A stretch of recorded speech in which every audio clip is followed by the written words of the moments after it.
오늘 설교 제목이 좀 이상하지요? 네. 꽃보내기 사랑에서 결혼 사랑으로.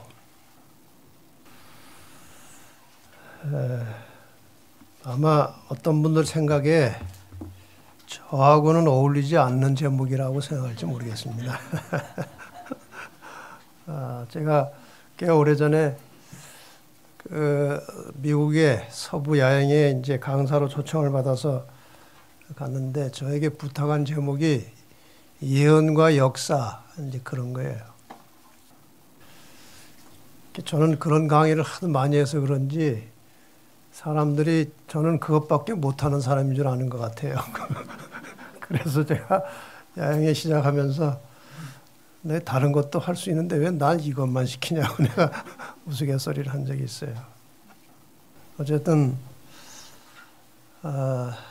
나이가 드니까 조금씩 달라져요. 자, 이게 무슨 이야기인지 오늘 한번 또 하나님의 말씀으로 저 의미가 무엇인지를 한번 깊이 생각해 보겠습니다.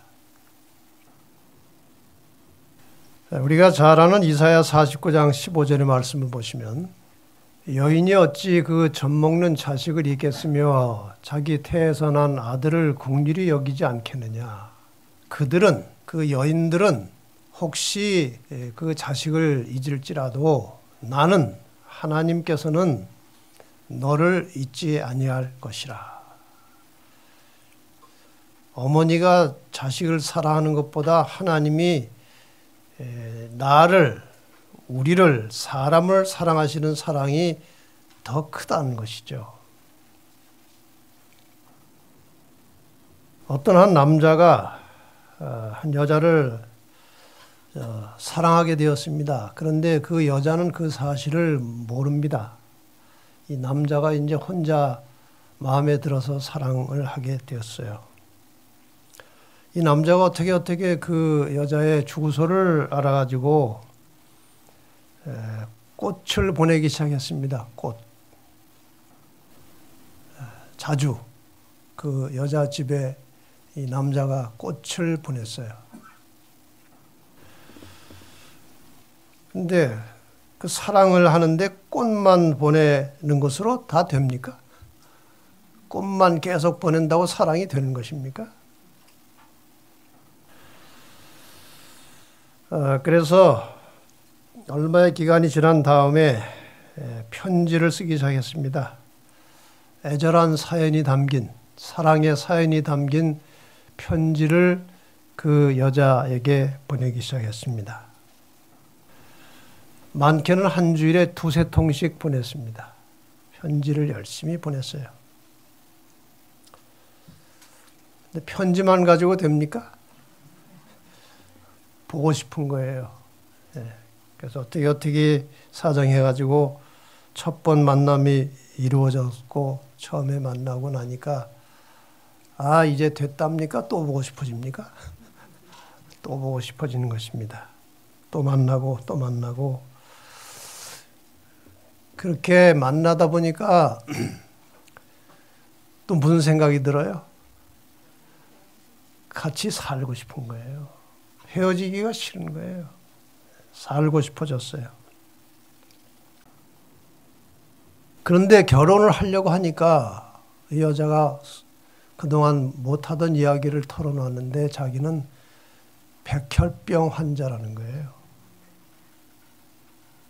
그러나 이미 사랑은 깊어졌어요. 근데 여자가 한사코 이 상태로는 결혼을 못한다는 거예요. 이 남자는 결혼을 하고 싶은데 그래서 남자가 여기저기 알아보고 그래서 지극정성을 다해가지고 그 결혼에 장애가 되고 있던 백혈병을 마침내 치료하고 고쳐지고 그 다음에 결혼을 해서 같이 살게 되었어요. 이게 오늘의 스토리예요. 자, 하나님께서 인간을 사랑하시는데도 이 단계가 있어요. 지금 이 이야기 속에는 단계가 있었습니다. 그렇죠? 꽃보내기 사랑으로 시작했어요. 그 다음에 편지 사랑했죠. 그 다음에 만나기 사랑했습니다. 그 다음에 장애물을 극복하는 사랑을 했어요. 그 다음에 결혼 사랑을 한 것입니다.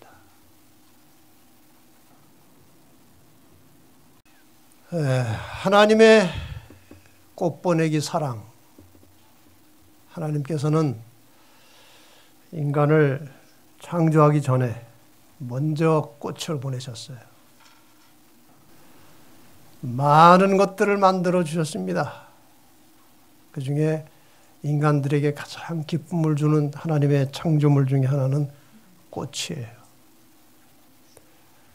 하나님이 그 지으신 모든 것을 보시니 보시기에 심히 좋았더라. 그 속에는 사람까지 포함되어 있는 거죠. 정류의 계단 책에 보면은 꽃들은 잡초 속에서 피어나고 장미는 가시 사이에서 피어난다. 피어나는 꽃봉오리에 돋아나는 풀잎들은 하나님은 사랑이시라고 말한다.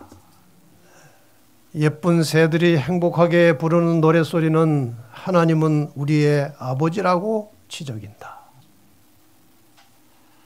아름다운 꽃들은 향기를 풍기면서 하나님의 자비하신 돌보심을 찬양한다.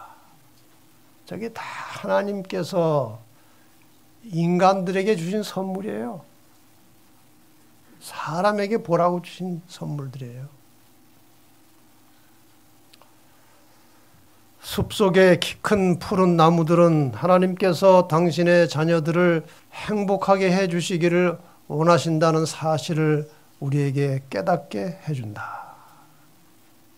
우리가 천연계를 유심히 관찰하고 천연교 속에 숨겨진 하나님의 섭리와 사랑을 깊이 명상하면 하나님을 더욱 가까이 깨달을 수가 있어요. 어떤 사람이 말했습니다. 천연계 속에 들어가서 하나님의 사랑과 섭리와 손길을 깨닫지 못하면 그것은 아직 하나님을 모르는 것이다. 그랬어요. 그만큼 천연계 속에 나타난 하나님의 사랑의 손길은 엄청난 것입니다. 이사야 40장 26절에 보면은 너희는 눈을 높이 들어 누가 이 모든 것을 창조하였나 보라.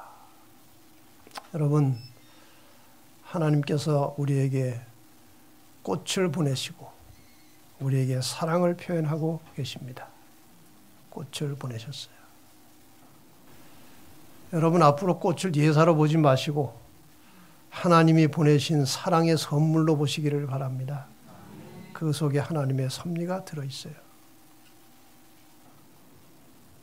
그 다음 단계는 편지 사랑이죠. 네, 하나님의 편지 사랑. 엄청난 것입니다. 성경은 하나님께서 사람에게 보내신 사랑의 편지입니다. 이 말씀 속에 하나님이 인간을 사랑하신다는 말씀이 수없이 나와요. 성경 안에서 이루어지는 모든 역사는 하나님의 사랑의 표현입니다. 애절한 사랑의 표현이에요. 하나님은 사랑 때문에 그 백성을 구원하신다고 하셨습니다. 신명기 7장 8절에 보면은 여호와께서 다만 너희를 사랑하심을 인하여 사랑하시기 때문에 또는 너희 열조에게 하신 맹세를 지키려 하심을 인하여 자기의 권능의 손으로 너희를 인도하여 내시되 너희를 그 종되었던 집에서 애굽 왕 바로의 손에서 속량하셨다. 구약의 여러 가지 스토리는 하나의 상징성을 가지고 있습니다. 실제 이야기면서 상징성을 가지고 있어요. 하나님께서 이스라엘 백성들을 애굽 땅에서 구원해 내신 것은 오늘날 죄악 속에 살고 있던 우리들을 구원해 내시는 하나님의 섭리와 똑같은 원리입니다. 하나님께서 이스라엘 백성을 애굽에서 건져내신 것은 사랑하시기 때문에 그랬다고 말씀하십니다. 사랑하시기 때문에. 여러분은 종종 아가서를 보시면서 인간적인 어떤 사랑의 느낌을 갖지만 그 아가서는 굉장히 깊은 인간에 대한 하나님의 사랑을 은유적으로 표현하고 있는 것입니다. 아가서에는 하나님의 사랑이 깊이 들어있어요. 아가서 2장 5절에 보면요. 너희는 건포도로 내 힘을 돕고 사과로 나를 시원케 하라. 내가 사랑함으로 병이 났음이니라. 하나님이요. 병이 날 정도로 우리를 사랑하십니다. 이게 하나님의 사랑이에요. 또 다른 성경절을 보면 그렇게 우리를 하나님이 사랑하시지만 그 사랑을 우리가 그 하나님의 사랑을 이해도 못하고 몰라줘도 하나님은 우리를 사랑하십니다. 일방적으로 인간들은 서로 사랑하다가 한쪽에 아주 미워하고 싫어하는 것이 드러나면 대번에 그만둡니다. 뭐 너 말고 사람이 없냐 하고. 하나님은 우리가 그분이 그렇게 사랑한다는 사실을 몰라도 우리를 사랑하신다고 그랬어요. 말라기 1장 2절입니다. 여호와께서 가라사대 내가 너희를 사랑하였노라 하나 너희는 이르기를 주께서 어떻게 우리를 사랑하셨나이까 하는도다. 주님 언제 우리 사랑했습니까? 어떻게 사랑했습니까? 하고 대들어요. 그런데 하나님께서는 내가 너희를 사랑하였노라고 말씀하십니다. 우리가 몰라줘도 하나님은 사랑하십니다. 하나님은 우리를 변함없이 잠잠히 사랑하십니다. 여러분 성경 여러 곳에 하나님께서 인간을 사랑하시는 이야기가 나오지 않습니까? 지금 보시는 대로. 이 스바냐 3장 17절의 하나님의 사랑의 고백은 언제 읽어도 우리에게 감동을 주는 말씀이에요. 너의 하나님 여호와가 너희 가운데 계시니 그는 구원을 베푸실 전능자시라. 그가 너로 인하여 기쁨을 이기지 못하여 하시며 기뻐서 쩔쩔매는 거예요. 우리 때문에. 기쁨을 이기지 못하여 하시며 너를 잠잠히 사랑하시며 너로 인하여 즐거이 부르며 기뻐하시리라. 얼마나 좋은지 좋아서 쩔쩔매는 그 하나님의 모습이 여기 그려져 있지 않습니까? 변덕스럽지 않습니다. 하나님의 사랑은 변덕스럽잖아요. 우리가 변덕스러울 뿐이죠. 어떨 때는 하나님 사랑합니다. 충성을 하겠습니다. 뭐 어쩔 줄을 몰라 하다가 조금 뭐 마음이 틀어지면 하나님이 계신 거예요? 안 계신 거예요? 어떻게 저를 이런 궁지에 몰아넣으십니까? 이 인간이. 그런 하나님은 그러지 않으세요.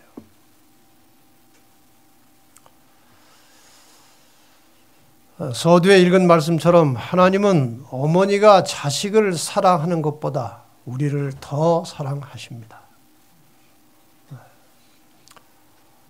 자식에 대한 어머니의 사랑은 인간에 대한 하나님의 사랑의 하나의 그냥 비유일 뿐이고 그 깊은 사랑은 온전히 우리가 표현할 수가 없는 것입니다. 그러나 다시 한번 이 말씀을 보십시다.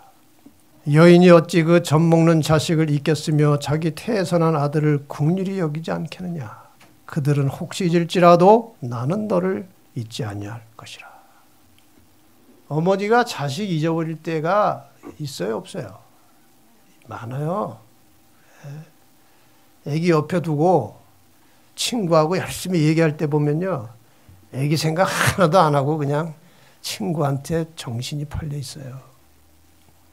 제가 그전에 한번 말씀드렸지만 저희 집사람도 이 애기를 얼마나 애지중지하는지요. 제가 어디 나갔다가 들어와서 애기 좀 안으려고 하면 노타치. 손을 씻고 오라는 거예요. 그렇게 애지중지하지만 어느 날 제가 어디 볼 일이 있어서 아주 늦은 밤에 늦게 들어오면 이제 자고 있어요, 둘 다. 자고 있을 때 보면 애가 어떻게 되는지 못 봐요. 잊을지라도 사람은 아이를 사랑하지만 잊어버릴 때가 있어요. 하나님은 졸지 아니하시고 주무시지 아니하시고 우리를 살피고 계신다는 그 말씀이에요. 나는 너를 잊지 아니할 것이라. 여기 어머니의 사랑이 무엇인지 좀 감동의 이야기가 하나 있습니다. 1961년에 영국의 수상은 데이비드 로이드 조지라는 분이었습니다. 이 사람은 1차 세계대전의 전쟁을 영국이 승리하도록 이끈 전쟁의 영웅입니다. 잘 알려지지 않지만 굉장히 유명한 영국의 수상이었어요. 1865년에 한 어머니가 어린 아이를 안고 영국의 사우스 웨일즈라는 언덕길을 올라가고 있었습니다. 근데 갑자기 눈보라가 몰아치면서 무서운 추위가 몰아닥쳤어요. 그 다음날 그 길에서 몸에 옷을 걸쳐 입지 않은, 옷을 입지 않은 어머니가 그 추운 날 얼어 죽은 시체로 발견이 되었습니다. 근데 그 품속에 안고 있던 어린 아기는 살아 있었습니다. 이유는 여러분이 짐작하시겠죠? 아이가 얼어 죽지 않도록 어머니는 자기의 옷을 하나씩 벗어서 아이에게 입혔어요. 나중에는 옷을 다 벗어서 아이를 다 감쌌어요. 아이는 살았고 어머니는 죽었습니다. 얼어 죽었습니다. 이 아이는 그 어머니의 사랑과 죽음의 이야기를 듣고 그것을 기억하면서 성실하게 열심히 살아서 훌륭한 인물로 성장한 다음에 영국의 수상이 되었어요. 어머니의 사랑이 이렇게 숭고하고 위대한 것이에요. 그러나 하나님은 우리를 더 많이 사랑하십니다. 우리가 그것이 느껴지도록 기도하시기를 바랍니다. 하나님은 나를 살리기 위해서 독생자 예수 그리스도를 죽음에 내어주기까지 나를 사랑하십니다. 나를 살려내기 위해서 아들을 내어주셨어요. 죽기까지 내어주셨어요. 그래서 이 말씀이 그렇게 유명한 거 아닙니까? 이런 배경을 좀 생각하시고 다시 한번 그 유명한 요한복음 3장 16절의 말씀을 같이 한번 읽겠습니다. 시작. 하나님이 세상을 이처럼 사랑하사 독생자를 주셨으니 이는 저를 믿는 자마다 멸망치 않고 영생을 얻게 하려 하심이니라. 이거를 그냥 줄줄 외우지 말고 깊이 생각하고 읽으시기를 바랍니다. 우리를 살게 하시기 위해서 독생자를 내어주셨다는 것입니다. 편지 사랑을 넘어서 그 다음에는 만나기 사랑, 만나야 됩니다. 하나님이 우리를 편지로 사랑한다 말만 하신 게 아니고 우리를 만나시려고 여러 가지 방법을 사용을 하셨습니다. 그 중에 하나가 성소를 지으신 것입니다. 출애굽기 25장 8절 9절에 내가 그들 중에 너희들 안에 거처할 성소를 지으라. 내가 가르쳐주는 대로 보여주는 대로 건물을 하나 지으면 내가 거기서 있겠다. 너희와 너희 속에 함께 있겠다. 모든 인간의 구원의 원리는 저 성소 제도 속에 들어 있습니다. 이 성소 제도를 제대로 확실하게 이해하지 못하면 하나님께서 어떻게 어떤 원리로 죄인을 구원하시고 죄를 용서하시고 구원하시는지, 구원받은 죄인이 어떻게 살아야 하는지, 또 어떻게 하나님이 사람을 만나서 영원히 살게 되는지 그 원리를 이 성소를 모르면 이해할 수 없는 것입니다. 여러분 때가 되면 서적을 통해서든지 다른 강의를 통해서 이것도 제대로 해야지 잘못 가르치면 엉뚱한 길로 나갑니다. 여러분 기도하시면서 언젠가 이 성소에 대한 깊은 지식을 얻게 되기를 바랍니다. 때가 되면 저도 한번 이제 강의를 하려고 합니다. 아마 6월 달에 남대극 목사님이 설교를 한번 하러 더 오실 텐데요. 6월 중에 제가 부탁을 하러 드렸습니다. 제가 없을 때 드렸는데 제가 특별히 좀 부탁을 하나 드렸습니다. 그날 오시면 설교만 하지 마시고 오후 특강도 좀 해주십사 하고 말씀을 드렸고 그 오후 특강 시간에 성소 문제를 좀 해주십사 하고 부탁을 드렸으니까 뭐 1시간 반 만에 다 될 것은 아니지만 핵심적인 원리를 여러분이 그때 좀 배우실 수 있을 것이고 저도 때가 되면 강의를 하겠습니다. 겉으로 저렇게 보여지는 저쪽 구석에 연기가 나고 있죠. 그 구름 기둥이라고 하는데 저 연기 나는 구름 기둥 그 바로 밑에가 지성소입니다. 지성소. 그 지성소의 모양은 저렇게 생겼어요. 하나님의 법궤가 있고 법궤 속에 십계명이 기록된 돌비가 들어있고 그 법궤 뚜껑을 씌운 자라고 하는데 거기에 저런 광채, 쉐키나라는 광채로 하나님이 저기에 머물러 계셨어요.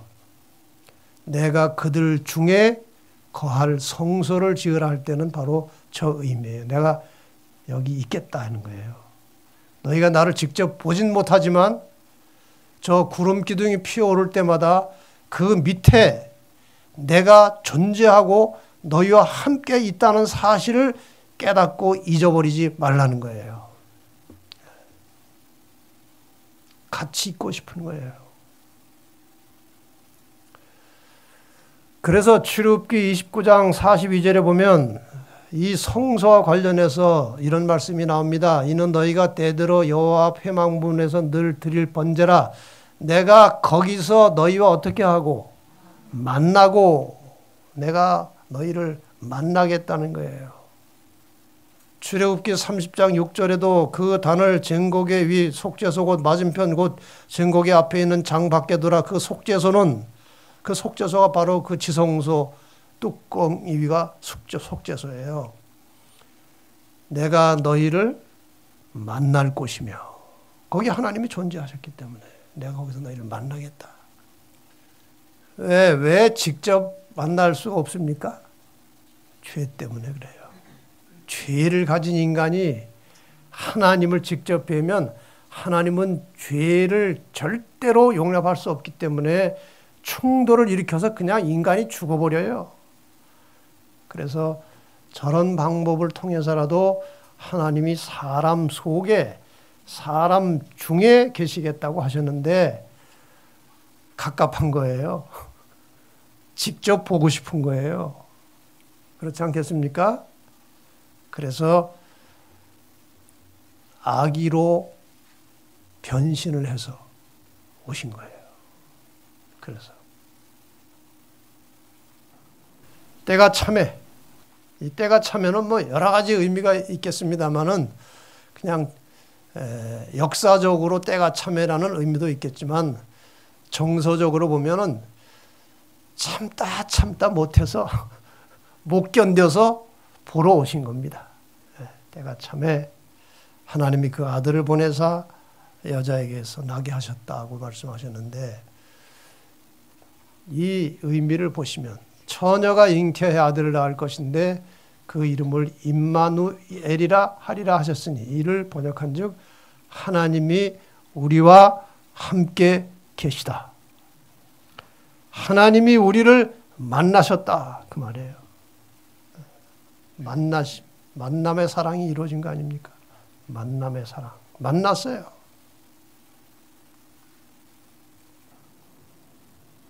그래서 같이 살려고 하는데 장애물이 있는 겁니다. 같이 살아야 되는데 결혼을 하려고 하는데 장애물이 있는 거예요. 이사야 59장 2절에요. 오직 너희 죄악이 너희와 너희 하나님 사이를 내었고 너희 죄가 그 얼굴을 가리워서 너희를 듣지 않으시게 함이니. 이 장애를 극복을 해야 결혼할 수 있는 거예요. 여러분 지난 안식일에 조 장로님 오후 강의를 통해서 이 혼인에 대해서 아주 깊이 있는 공부를 하셨을 것입니다. 여러분 그런 공부는 어디서 쉽게 할 수 있는 공부가 아니에요. 어쨌든 같이 살아야 돼요. 혼인을 해야 돼요. 근데 죄 때문에 안 되는 것입니다. 자, 이 땅에 오신 예수님께서 이 죄를 해결하고 우리와 함께 사시기 위해서 무한한 고통과 쓰라림과 망신과 수치를 당하셨어요. 이 죄를 해결하시기 위해서 하나님이. 이사야 53장의 말씀은 처음부터 끝까지 우리에게 깊은 감동을 주는 말씀이에요. 한 인간에 대한 예수님의 개인적인 사랑, 우리가 예수님의 사랑을 가장 실감나게 받을 수 있는 성경이 있다면 이사야 53장입니다. 저는 여러분들에게 그 간증을 들었어요. 자기가 개인적으로 예수를 깊이 체험한 것은 이사야 53장이라는 거예요. 그 중에 한 일부의 말씀이 이것입니다. 그가 찔림은 우리의 허물을 인하며 그가 상함은 우리의 죄악을 인함이라. 그가 징계를 받음으로 우리가 평화를 누리고 그가 채찍에 맞음으로 우리가 나음을 입었도다. 우리는 다 양 같아서 그릇 행하여 각기 제 길로 갔거늘 여호와께서는 우리 무리의 죄악을 그에게 담당시키셨도다. 우리 죄를 누구에게 뒤집어 씌웠어요? 예수님께 뒤집어 씌운 거예요.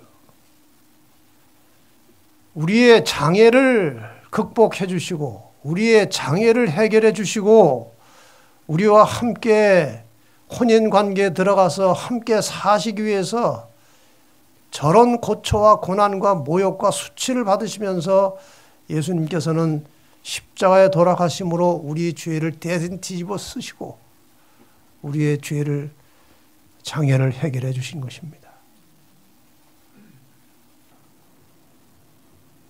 이게 오래된 이야기지만 한 사형수 어머니의 이야기가 있어요. 제가 오래된 이야기지만 다시 한번 들추면서 감동을 받았습니다. 70년대 가명입니다만 양정수라고 하는 사람이 아주 중범죄를 짓고 재판을 받아서 사형 선고를 받았어요. 그는 11남매 중 막내 아들이었습니다. 어머니가 40이 넘어서 난 자식이었는데 그렇게 길을 잘못 들어서 중범죄를 짓고 사형수가 된 거예요. 이 아들에 대한 이 사형을 당한 아들에 대한 어머니의 절절한 사연이 지면을 통해서 세상에 공개가 됐어요. 어릴 때 머리를 다쳤는데 그때 잘못된 것이니 내 죄가 아니고 내 죄야. 나 때문에 네가 그렇게 된 것이지 네가 잘못한 게 아니야. 아들아, 너 하나 물가에 내보내고 이 애미 촛불은 꺼질 수가 없구나. 이건 잠을 잘 수가 없었다는 거예요. 아들 걱정 때문에. 아들이 형무소 들어가 있으니까. 고대 광실 호의 호식일 망정 이 애미 목에 가시인 너 하나 때문에 받아 넘길 수가 있겠느냐. 음식 맛을 다 잃었어요. 아무리 맛있는 음식 맛도 음식도 목에 가시예요. 아들 생각하니까. 불쌍한 청개구리 내 새끼야. 방은 춥지 않느냐. 밥은 쓰지 않느냐. 이 가련한 거사. 형무소에 들어있는 아들을 생각하니까 이런 마음이 드는 거예요. 이 청개구리야, 자식을 낳아서 보는 것만으로도 부모는 행복한 거란다. 근데 지금은 볼 수도 없구나, 너를. 내 너에게 무엇을 바라더냐? 내 너에게 좋은 옷을 바라더냐? 맛난 음식을 바라더냐? 속 썩이는 자식이라도 살아만 있으면 부모는 가슴에 소금밭을 일굴망정 기쁘게 그 쓰라린 소금의 고통을 견디는 거란다. 이 불쌍한 것이 사람 안에 있다면 얼마든지 애미 가슴을 핥히고 물어뜯더라도 나는 그 아픔을 달게 받을 수 있겠다마는 벌거숭이 내 새끼 너를 가슴에 두고 내가 어이 살아가겠느냐. 드디어 재판이 끝나고 아들이 사형 선고를 받게 되었습니다. 어느 형무소에 머물러 있는지 확인한 다음에 그 형무소를 쫓아가서 형무소 근처에 단칸방을 하나 얻어서 아들이 춥게 자니까 자기도 연탄불 피우지 않고 혼잎을 하나 덮고 짠 무김치에 밥 하나 놓고 아들처럼 그렇게 형무소 생활처럼 살았어요. 이 어머니가. 저녁마다 형무소 담을 향해서 외칩니다. 정수야, 너 저녁반 먹었니? 네 혼자 죽기 무섭지? 다 안다. 걱정 말거라. 여기서 네 죽기 기다리다가 이 애미 네 따라 갈 기라. 너 죽으면 난 못 산다. 너 죽는 그날이 나 죽는 날이야. 자식이 죄를 지었으면 탯줄을 잘라든 애미도 공범이지. 자식과 부모는 한 몸이니까. 너하고 나는 공범이야. 탯줄을 내가 잘랐기 때문에 내 지은 죄는 내 지은 죄야. 너 죽고 난 못 살아. 이런 마음이었어요. 그리고 어떤 결심을 했습니까?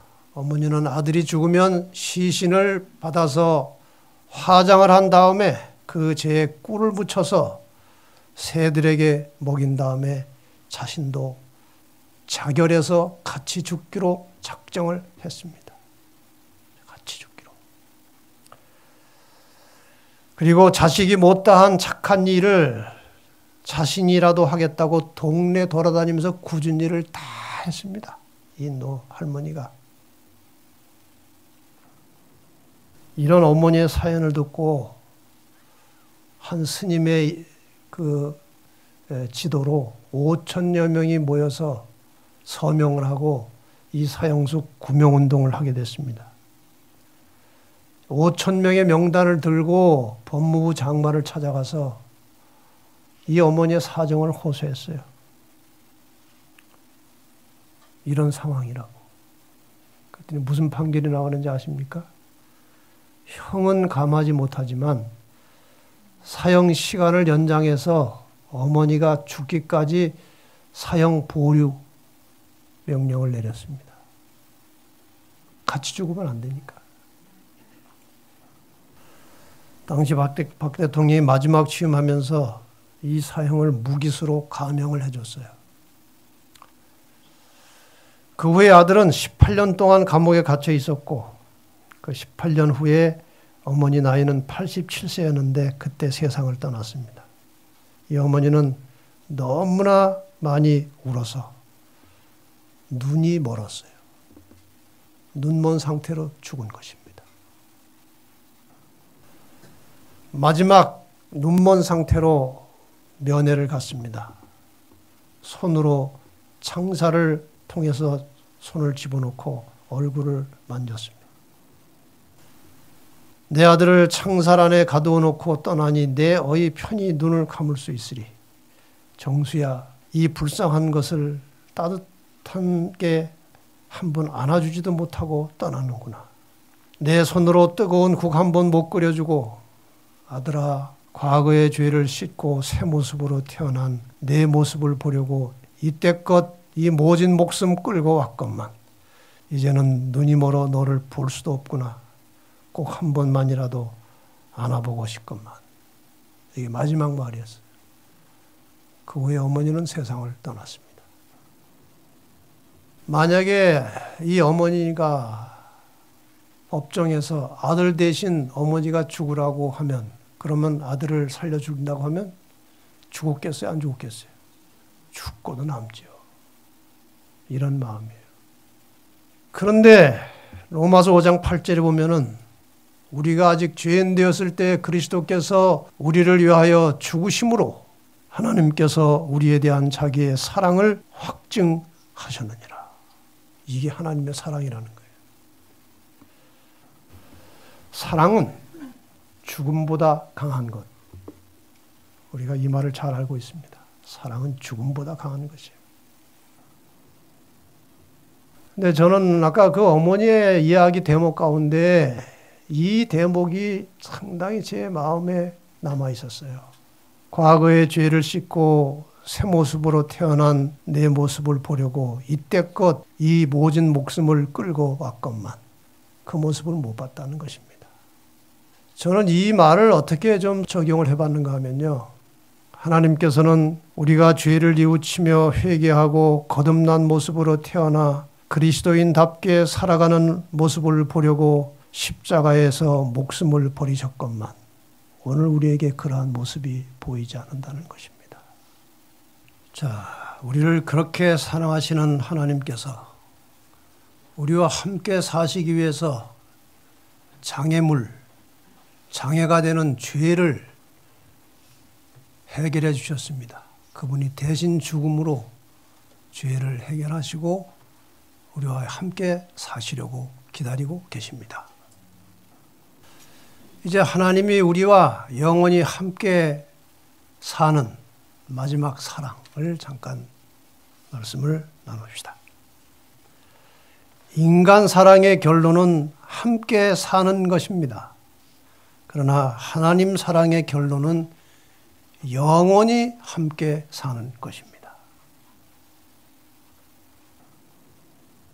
다시 한번 하나님이 세상을 이처럼 사랑하사 독생자를 주셨으니 이는 저를 믿는 자마다 멸망치 않고 영원히 사는 것입니다. 혼자 영원히 사는 게 아니에요. 우리를 사랑하시는 하나님과 함께 영원히 살도록 하시겠다는 것입니다. 영생이라고 하는 것은 착하게 살려고 애써서 얻는 것이 아닙니다. 선하게 살았기 때문에 구원받는 것이 아닙니다. 예수님의 사랑을 깨닫고 그분이 나의 구원자이심을 순수한 마음으로 믿을 때에 영생은 거저 주어지는 선물입니다. 영생을 얻은 사람은 그분을 사랑하기 때문에 그분의 말씀에 기꺼이 순종하게 되는 것이고 그것을 선이라고 합니다.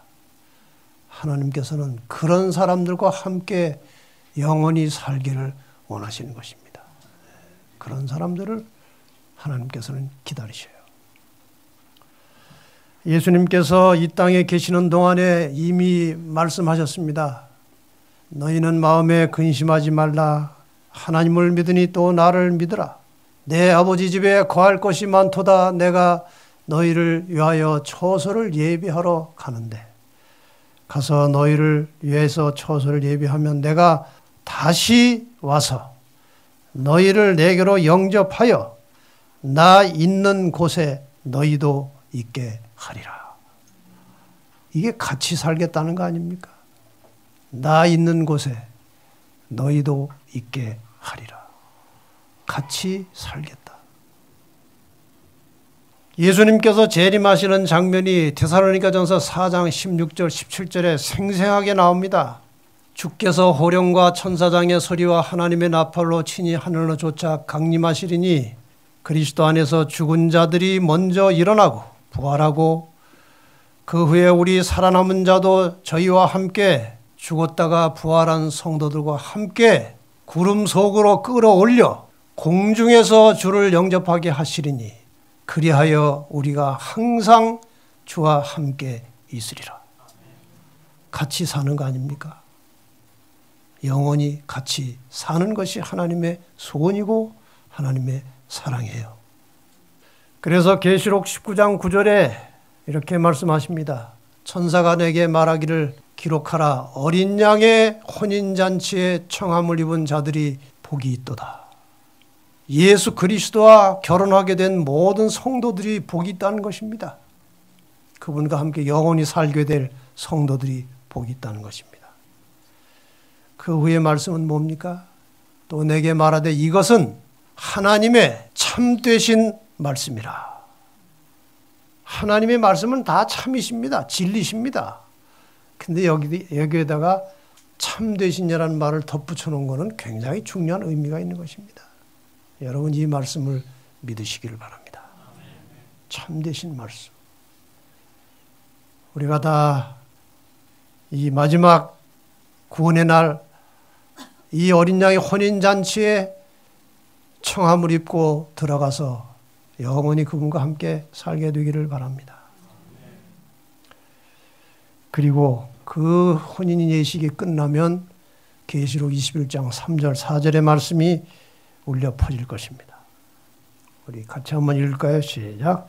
내가 들으니 보좌에서 큰 음성이 나서 가로되 보라 하나님의 장막이 사람들과 함께 있음에 하나님이 저희와 함께 거하시리니 저희는 하나님의 백성이 되고 하나님은 친히 저희와 함께 계셔서 모든 눈물을 그 눈에서 씻기심에 다시 사망이 없고 애통하는 것이나 곡하는 것이나 아픈 것이 다시 있지 아니하리니 처음 것들이 다 지나갔음이로라. 하나님의 장막이 사람들과 함께 있다는 것입니다. 저희와 함께 거하시겠다는 것입니다. 이게 마지막 함께 사는 결혼 사랑이에요. 결혼 사랑. 다 이 자리에 있기를 원하십니까? 꼭 이 자리에 만납시다. 여러분, 진리의 뿔 교회를 다니시던 중에 이 자리에 포함되지 않은 사람이 한 사람도 없기를 바랍니다. 그리고 이렇게 말씀하십니다. 사랑하는 자들아, 하나님이 이같이 지금까지 설명드린 것처럼 우리를 사랑하셨은즉 우리도 서로 사랑하는 것이 마땅하도다. 어느 때나 하나님을 본 사람이 없으되 만일 우리가 서로 사랑하면 하나님이 우리 안에 거하시고 그의 사랑이 우리 안에 온전히 이루리라. 어떤 사람들이 그 하늘 어린 양의 혼인잔치에 들어가는지 여기에 명백한 요건이 나와 있는 것입니다. 서로 사랑하는 사람들이에요. 우리가 서로 사랑하는 것이 마땅하다. 우리가 서로 사랑하면 하나님이 우리 안에 거하신다고 그랬어요. 이게 영원히 사는 것입니다. 영생이에요. 여러분, 우리가 이 땅에 사는 동안에, 신앙생활 하는 동안에 우리의 가족과 이웃들, 성도들 간에 사랑하며 사시기를 바랍니다. 특별히 화목한 관계로 사시기 바랍니다. 혹시라도 대화 중에 조금이라도 불화의 기미가 나타나면 즉시로 자신이 양보하고 화목한 관계로 사시기를 바랍니다.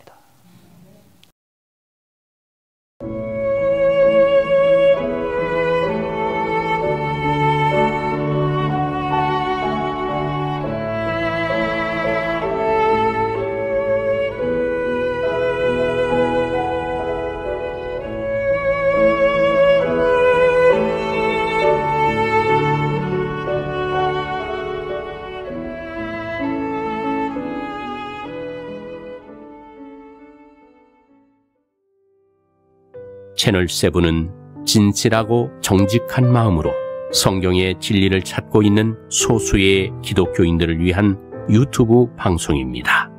많이 청취하시고 주변의 기독교인들과 공유하여 주시면 감사하겠습니다.